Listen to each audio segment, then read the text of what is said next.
Saya ingin ke Bang Dev Laksono, Wakil Ketua Komisi 1 DPR RI terlebih dahulu. Satu hari jelang RUU TNI ini dibawa ke paripurna pada hari ini, Anda dan juga sejumlah pihak menemui Presiden Prabowo Subianto tadi malam. Apa substansi yang dibahas di situ?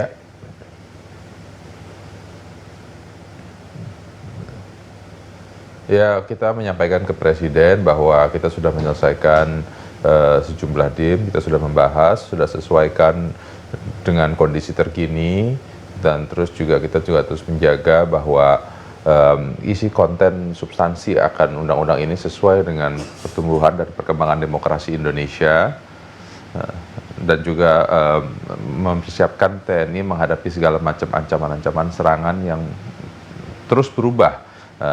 Pertempuran hari ini kan tidak lagi pertempuran konvensional yang seperti dahulu. Ancaman hari ini tidak berbeda dengan ancaman yang dahulu. Begitu juga dengan kondisi bangsa hari ini, beda dengan situasi waktu 2004 ketika RUU TNI ini dibuat, ya.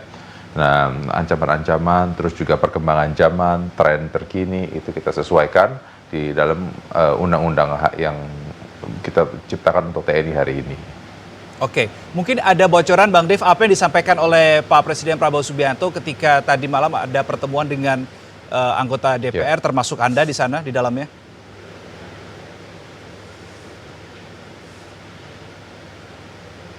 Ya, Presiden mengapresiasi dan berterima kasih atas kerja kita yang dilakukan dengan cepat.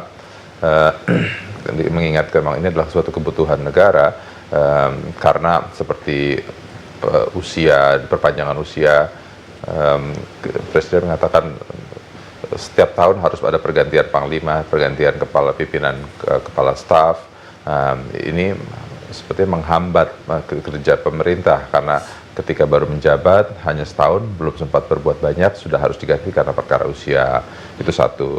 Terus dua, posisi-posisi TNI di kementerian dan lembaga itu memang sekarang sudah berlangsung, tapi hanya berdasarkan Perpres.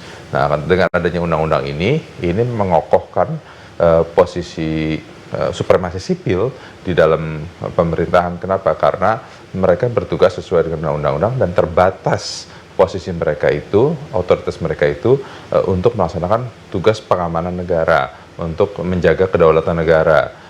Tidak terlebih dari itu, tidak terlibat dalam pengambilan kebijakan politik, tidak terlibat dalam posisi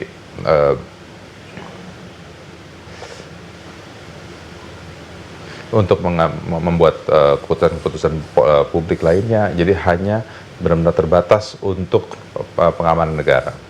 Oke, Bang Dev, salah satu hal tadi ketika sebelum kita berdialog ini, saya juga berdiskusi dengan Profesor Mahfud MD terkait dengan revisi Undang-Undang TNI. Sepakat memang tidak ada substansi di revisi Undang-Undang TNI yang ditakutkan oleh publik, tetapi caranya ini yang menjadi fokus. Saya coba soroti di tanggal 7 Februari 2025, ketika Menteri Pertahanan mengirimkan surat kepada Ketua Komisi 1 DPR untuk mengagendakan pembahasan RUU TNI. Padahal RUU TNI ini kan usulan atau inisiatif dari DPR. Muncul kesan seakan-akan DPR ini hanya memberikan karpet merah saja bagi pemerintah untuk membahas RUU ini. Bagaimana Bang Dev menyoroti atau merespons tanggapan ini?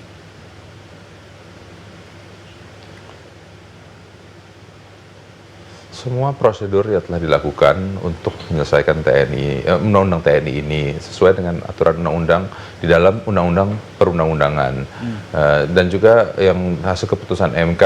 Jadi hak untuk didengar, hak untuk mendengar, itu semua sudah kita lalui prosesnya. Jadi tidak ada masalah, tidak ada kendala tentang teknis siapa yang mengajukan, akan tapi yang penting itu adalah prosedurnya telah kita laluin, sehingga tidak ada pelanggaran ataupun juga pemotongan kompas yang dikatakan lah, ya. Oke, baik. Saya sudah tersambung juga di sebelah narasumber lain. Kita sesuaikan dan Pak Peraturan kita patuhi. Oke, baik.